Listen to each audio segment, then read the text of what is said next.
wabarakatuh. Salam sejahtera bagi kita semua. Shalom. Om Swastiastu. Namo Buddhaya. Salam kebajikan. Rahayu, rahayu, rahayu. Halo, selamat datang di podcast Ruang Hukum dan Administrasi. Aku Cici bareng partnerku Nabila bakal nemenin kalian ngobrol santai tapi berbobot nih. Gimana Nap, udah siap belum? Siap dong. Tapi sebelumnya aku mau menyapa pendengar kita terlebih dahulu nih. Halo semua, apa kabarnya siang hari ini? Semoga sehat selalu ya. Oh iya Ci, ngomong-ngomong soal topik kita hari ini, kau pernah nggak sih ngalamin ribetnya ngurus perizinan? Wah, pernah banget tuh. Kemarin aku sempat ngurus izin kegiatan kampus. Malah bolak-balik karena ada dokumen yang kurang. Padahal aku udah yakin banget tuh semuanya lengkap. Itu tuh sering banget kejadian. Kita udah bawa dokumen segunung nih, dan ngurusnya juga udah ribet. Ternyata ada aja yang salah. Tapi ya Ci, kalau dipikir-pikir, sistem perizinan itu sebenarnya penting ya? Iya dong, penting banget. Apalagi buat ngatur biar aktivitas masyarakat itu tetap sesuai dengan aturan dan gak merugikan orang lain. Tapi kok ya Nap, kesannya ngurus izin ini ribet banget ya? Sebenarnya sistem perizinan itu kan melibatkan banyak prosedur ya, dokumen, dan juga koordinasi dengan berbagai pihak terkait. Padahal sebenarnya hal ini dilakukan untuk memastikan kepatuhan terhadap aturan. Tapi dari birokrasinya itu yang terkadang berlebihan. Sehingga orang-orang tuh mikirnya kayak, oh ini ribet banget ya ngurusnya gitu, Ci.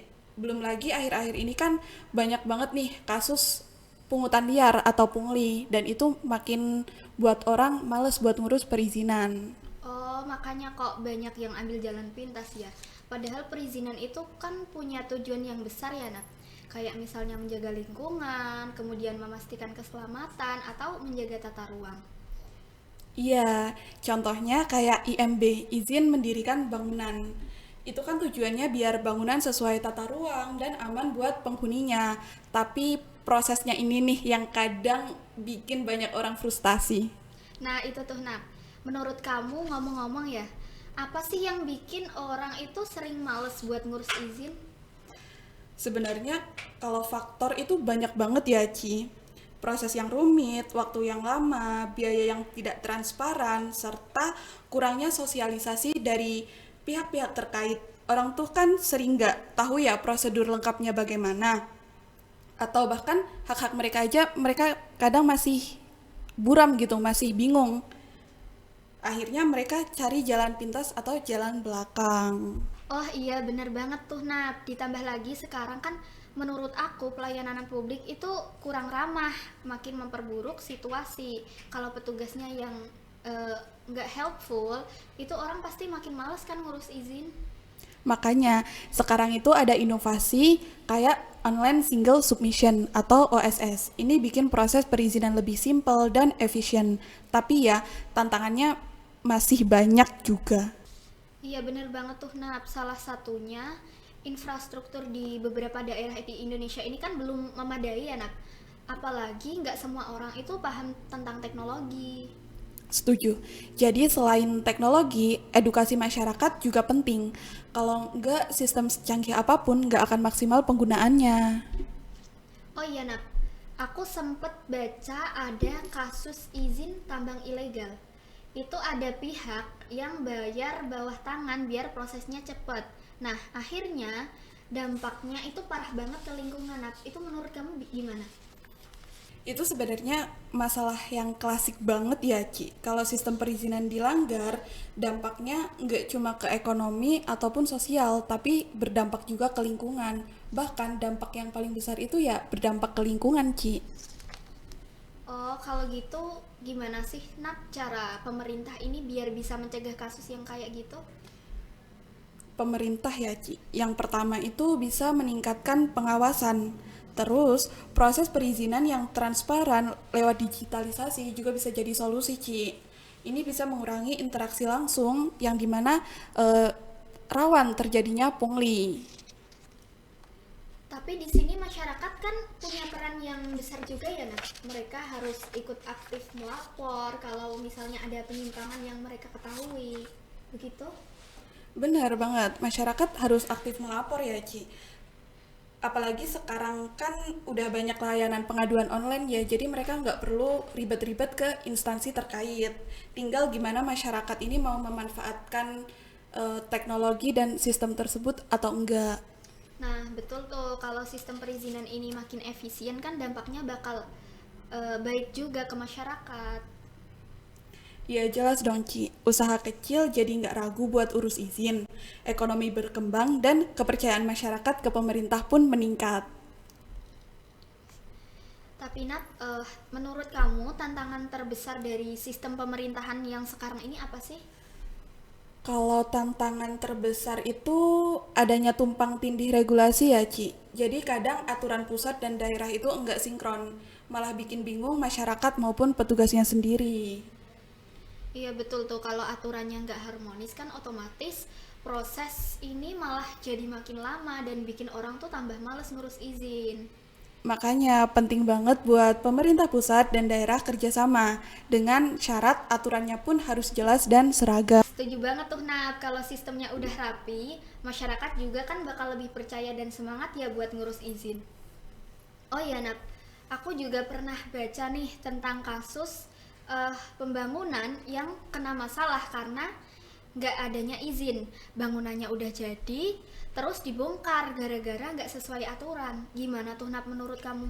Nah, itu tuh contoh nyata kalau perizinan itu krusial banget, Ci. Jadi, pembongkaran itu kan sebagai langkah nyata dari wujud nyata dan langkah tegas dari pemerintah untuk menegakkan aturan tata ruang dan perizinan. Langkah ini memang terkesan keras, tapi penting untuk mendorong kepatuhan bagi pengusaha. Sebaiknya mematuhi proses perizinan tersebut. Kalau nggak ada izin atau melanggar aturan, ya dampaknya nggak cuma ke pemilik bangunan, tetapi secara nggak langsung bakal berdampak ke masyarakat sekitar juga. Oh, kasihan juga ya kalau orang udah keluar banyak biaya buat bangun, akhirnya malah sia-sia. Makanya penting banget untuk tahu prosedur sebelum mulai proyek. Betul banget, Ci. Tapi menurutku, pemerintah juga perlu lebih gencar sosialisasi ke masyarakat, terutama soal izin-izin yang wajib ini nih. Kadang orang tuh kan nggak tahu ya kalau mereka harus punya izin tertentu. Oh iya Nat, eh tadi kan kita sempet bahas OSS ya.